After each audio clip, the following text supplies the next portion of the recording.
Hi everybody, Rachelle Jones, Lunch and Live at 11:45. I've got both Instagram here, Facebook here, and we'll be putting it up to YouTube also so you can reflect back later after the 24 hours are over. But today is what? Friday, the 12th of July, 2019, and I'm just glad to have you guys. So I'm going to take a second because I know I'm a little bit ahead of schedule. Hey there, friend, thanks for joining. That's so nice. Okay, oh, and I was going to start a timer today because I noticed this summer, since I'm not like rushing to pick up my child from school during these lives, I have been rambling. So I'm trying a timer. Hi, Cheryl. Oh, thanks for waving. Trying a timer to see how that works. Sorry, guys. Okay, but they're on YouTube, so if they get too long, just go listen to YouTube. I play YouTube videos all the time. Mass and Kip I've been listening to a lot as I'm driving, our podcast Emotionally Healthy Leader. I love that one too. I listen to them as I drive around. Even though it's on YouTube, I pretend like it's a podcast and just let it play and listen. Always room to grow. Okay, so good stuff. I have permission, by the way, from my son to share this with you today. I asked him, he said, yeah, share it all. You can share names. And I was like, no, buddy, I'm not going to share names because that's not necessary. But he's so passionate about grief recovery because he uses the tools all the time. He sees how effective they are. And my son's 14, by the way, brand new 14. And he just sees how it works in his life and how it gives him confidence with his own situations, with his friendships and all of that stuff. And that's huge, to feel confident and not just like, I don't know, that's what I learned, so I'm going to do it, but it doesn't really feel right, but I'm going to do it anyway because that's all I know. Just a very different feeling, right? Okay, so how many of you, raise your hand, put an eye, put a comment, put a thumbs up, put a something, if you've used any of these or heard them even. I really don't hold on to stuff.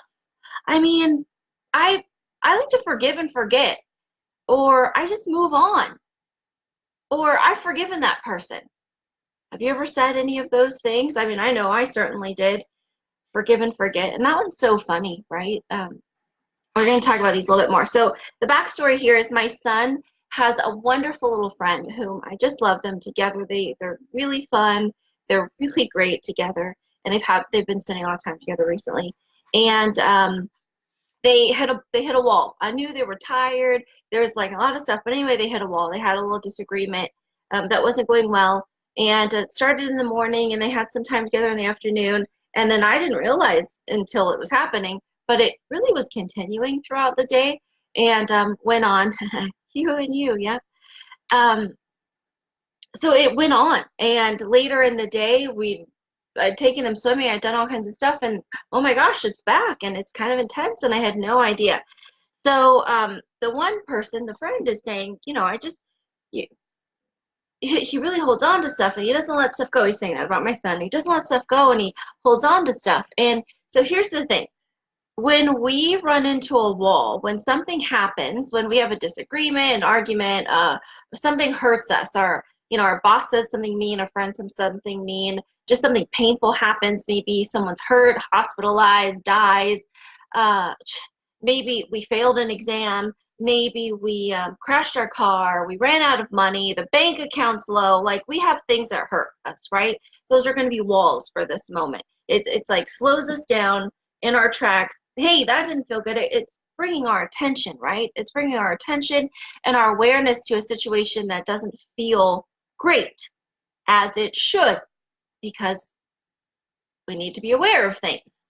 So that little wall is like a wound or a cut. So if you think about it, and I don't know, I scratch myself on the fence or something, and I get a good gash in my arm and it's bleeding. So if I have that wound and that cut, that's a physical cut that you can see, and it's bleeding, and I'm sorry if you're woozy with the word blood, but I'm a nurse, and so I use that word sometimes. So you've got this wound, and it's bleeding. It's dripping blood, and oh my gosh, like it needs pressure and dressings, and it's bleeding, okay? And we could see that. We're going to have a different compassion level because we could see it, right? But anytime one of those things happens that just like, it doesn't feel good, we call it a wall. That's what happens in your heart, per se. It's the same concept as a physical wound, but a feelings are just a physical manifestation of of an experience that didn't feel right. Just like this is a physical manifestation of an experience that my skin didn't like. Okay, so if I use that idea of I just don't really hold on to stuff. What does that actually mean for a wound? Or a heart wound, an emotional wound. What does that mean? I just don't really hold on to stuff. Can I just like take that off somehow or like cut it out and throw it in the trash? But then I'm gonna have a bigger wound, so that's not gonna work. And the same with our emotions. I don't really hold on to stuff. Is there some way that I can actually let it go? How do I get that off of me? Doesn't make sense, right? And so it also does not make sense for your emotional self. We can't just not hold on to stuff. It's there. It's there until it's healed properly, just like your emotions are the same way. Forgive and forget. So forgive and forget. Well, forgiveness, first of all, most of us don't even know the full definition of forgiveness. We think forgiveness is about condoning it or making it okay. Sometimes we mix it in with revenge. Like, well, if he is actually this child used the example of someone comes into my home and for whatever reason they punch me in the face. Well, I'm not going to punch them back. Well, that's actually revenge, right? So forgive and forget. What does that mean? Forgiveness is not about your memory. It's not about saying what they did is okay. It's not about saying, well, I don't really care, because you do. Forgiveness is not just, well, I don't feel it anymore. Yes, you do if you think about it. Forgiveness is an action that I will teach you how to take in grief recovery. So, like, I'm literally very sore. My son's been wanting to go to the gym, so I've been taking him to the gym for the first time in a couple of years. Let me just tell you, my body's talking to me. And but the thing is, I can't feel that soreness over exercising until I've gone to the gym to do it, right? And so same with forgiveness.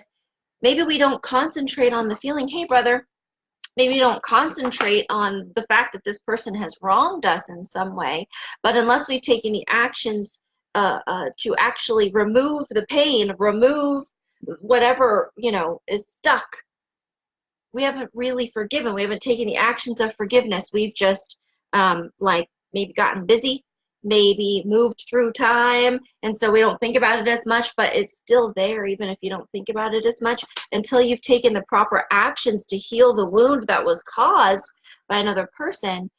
It's not going to go anywhere. That's just how it is. So I will show you what the actions are. Yes, even abuse, abandonment, neglect, those are root causes of emotional wounds.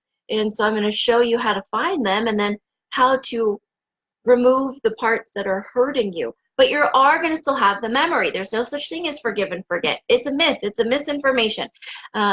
We don't forget anything. We remember very well. We can recall details. So that has nothing to do with forgiveness. Memory and forgiveness are not, they shouldn't even be connected. They're misnomers. So it's not about making it okay for them. It's not about saying what you did is okay. It's not about, just minimizing what's happened to you. That's not it. That's not forgiveness. It's just recognizing in yourself where your wounds are and taking proper action to heal it. Okay? So forgive and forget, that was said and it was not true. Move on or forgive already. Well, how do we move on? What does move on mean? Is that going to heal my arm if I just keep walking, but I'm got a trail of blood behind me, drip, drip, drip, drip, drip? No, right? So moving on is just moving you through time, but you're going to keep your wound, whether it's your physical wound on your arm. I know when you, well, anyway, and or an emotional wound. So moving on is also another myth. It doesn't work. It's very slippery slope if we're going to believe these things. So what's going to happen if we believe in the move on, or I've already forgiven, but we didn't actually take any action, we just let time pass on? I'll get back to that in just 1 second, Cheryl. If I just let time move on, well, if I stop and think about it and concentrate on that moment, or gosh, something else happens, it's going to take me back to that moment or remind me of it, and it's going to be fresh again. So I haven't really forgiven because I still have pain trapped in there when I bring it up. If I've really done the action of forgiveness that I will teach you in a class, then when I sit and think about it, it's just some memory that I have versus some pain connected to it. So even that cut, if I heal it properly, I've got to have proper nutrition, it's got to have oxygen, it's got to stay clean and dry and protected from elements, right? And my skin at a cellular level is going to create a clot and create a scab and then grow, right? It's going to heal. Do we get that? Same thing with our emotions. It's got to take proper steps. And once we take proper steps, our heart feels different. We get to, just like a scar would feel different. It's actually even a little stronger or tougher in that area, but it did have to heal properly, and then it's healthy. So with my son and his friend, we walked through grief recovery in that moment. The other young man had no idea what we were doing. My son absolutely knew what we were doing, and he absolutely knew the myths and the pieces of misinformation that were floating about. And I was like holding him back because it's not a time to let me educate you, friend. That's not okay. That's just going to cause new wounds. But we did gently. What we were really focusing on is we, meaning I, helping them walk through this moment so that this wall didn't become this gigantic barrier that just lasted forever in their friendship. So it's happening all the time. It's happening in my relationships with my husband, with my own children, with my own friends, you name it, okay? My family, my parents, my siblings, I don't know, it's always happening. That's just how life is. But if we don't take the correct actions to heal the wound at that time, we move through time thinking that's actually going to heal us, but time is not a healer. It's time plus correct action. Okay, does that make sense? Are you getting that? So Cheryl says, I always thought I didn't hold on to it until I started to dig and learn how to heal properly. Life-changing. Yes, Cheryl, excellent, wonderful, wonderful. It's just essential. If you think of it as a cut, it makes a lot of sense because it really is an emotional something is a wound. It's having a physical reaction in your body, just like this cut is on my arm.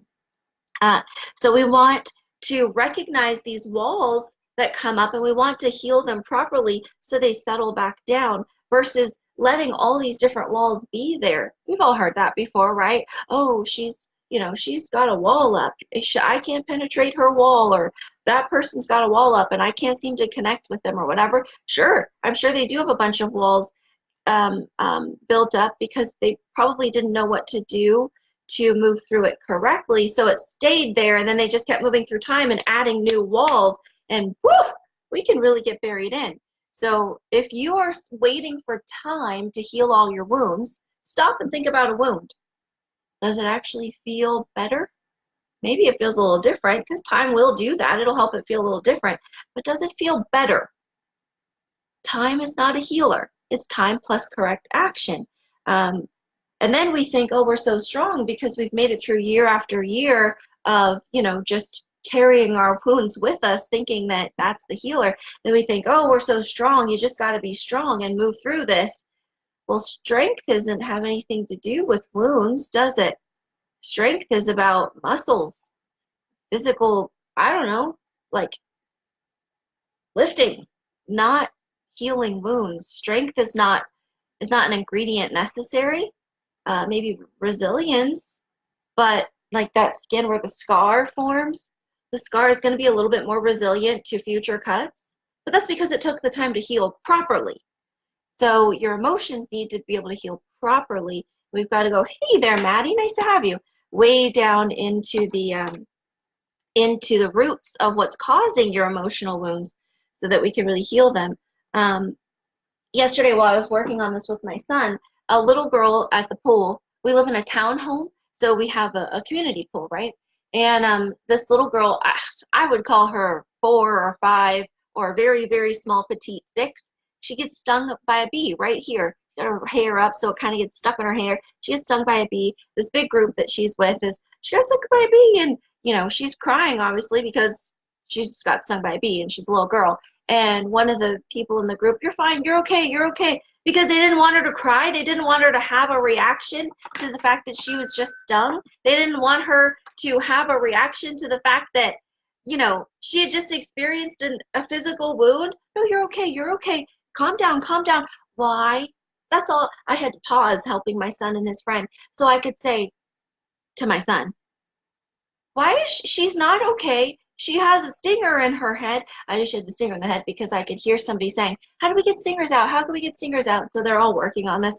Well, but that's the thing. We start telling kids, you're okay, you're okay, you're okay, when they're not okay. And so then they're misillusioned and misguided, disillusioned, misguided, whatever, moving through life thinking, well, when I have that pain, I just need to not feel it. Don't feel bad, one of those myths, and just keep moving on, and then somehow it'll magically be fixed. Well, that's a myth, guys, and if that's what we're teaching our kids from really early on in all the experiences, I did it too. When my kids would fall, you're okay, because I felt like I needed to be strong for them so that they wouldn't, like build, let's see, like take on the, I can't think of the word I want, but take on my energy. Well, being strong was what I was really doing, is showing them that don't you be human in those moments. When you're hurting, you just need to hold it together. No excess emotion here. What's excess emotion anyway? I would expect a kid to scream if they just got stung in their head. So that seems normal. So anyway, we've got to be willing to take these classes and learn this information for ourselves so that our kids grow up with proper tools and they're able to heal as life comes at them. Cheryl says, is there a difference between true feelings and being a trauma queen? Well, maybe judgment, maybe criticism. What's a drama queen? I mean, you'd have to decide. But if someone's having a reaction because something's hurting them, and then that reaction continues because nobody's hearing their pain, nobody's acknowledging their pain, or is telling them incorrect information and how to heal their pain, so the pain continues. Well, are they being a drama queen, or are they being truthful? And are we just being judgmental and rude because we don't know what to do with their pain? So keep it to yourself. Be quiet. Kind of, I don't know. Drama queen's kind of mean, kind of judgmental. So if we're using those terms, not helpful. I feel pretty positive that you're not using that. You're probably asking that question for somebody else. Because I just know that you know how to be hurt with 2 ears. So I am certain that's not for you. But if it is for somebody else out there, you're speaking, oh, she's just dramatic, overreacting. Sure, how do I get to decide how someone gets to react to their pain? I can't feel their pain. I don't know what they're feeling. Why would I tell them that they're overreacting? Who made me the judge of reactions? Who made you the judge of reactions? If you really want to grow compassion for someone else, educate yourself. Educate yourself. Go ahead. I've got a 2-day class coming up, 14, 15 September. I'll give you 20% off if you register in July for that September class. It's a 2-day weekend. I'd love to have you in there, educate you on what to do when emotional poop storms come at you, whether it's through another person, about yourself. I don't really care. Get yourself educated. Let's find root causes. Let's heal ourselves. Let's, just get healthy so that we're sure to be passing on healthy information. Because when a 13-year-old child is telling me all incorrect information, do you think that person made it up? Where do you think this 13-year-old learned his information? From all the adults around him and all the TV, movie, video games, commercials, the church, with incorrect information. Time's not going to heal you guys. If you think that's true, just stop and think about something painful in your life. Is it gone? Or do you still get that feeling somewhere in your gut? Don't run away from your feelings. You can't heal if you do. All right. I love you all. Thanks for joining me today. I'm so grateful for you. I'll post this up on YouTube. Grief Recovery with Rachelle, or Rachelle Jones is how I can be found there. I love you. Send in your questions. Let me know what you're thinking, what you'd like to learn about. And hey, come into my class in September. I'd love to work with you. I love you all. See you next time. Bye.